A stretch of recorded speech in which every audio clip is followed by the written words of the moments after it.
Баршаңызға сәлем, сіздермен бірге Балжан. Бүгін сіздерге тауық еттері терияки соусының атты ерекше рецептімен бөлісемін. Ең алдымен тауық етін маринадтап аламыз. Тауық етін ұзынша етіп туыраңыздар, себебі әдемі, дастарханға қойғанда әдемі болып тұру үшін. Маринадымызға бізге соя соусы, чеснок керек болады, тұз, бұрыш керек болады.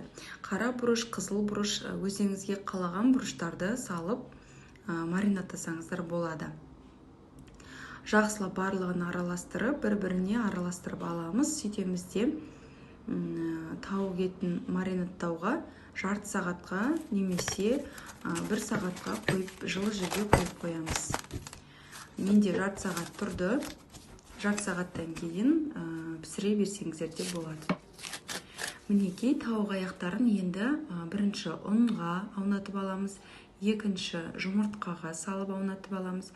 Үшінші панировочный сухариге салып жақсылап аунатып аламыз. Сырты, жаңағы тауық аяқтарымыздың сырты хрустящий деп айтады, сондай болып тұру үшін, қытырлақ болып тұру үшін панировочный сухариге аунатып, өздеріңізге ұнаған панировочный сухариге аунатып алсаңыздар болады. Духовкаға 180 градусқа жарты сағатқа қойып пісіріп аламыз. Мінекей біздің тауық еттеріміз дайын. Ал оған мынадай тауық еттеріне терияки соус, дайын терияки соустары бар, немесе қолмен жасасаңыздар да болады. Терияки соусымен тауық аяқтарын жасап, міндетті түрде дәмін татып көріңіздер, өте дәмді болып шығады. Міндетті түрде қайталап жасап, отбасыларыңызды қуантатын боласыздар.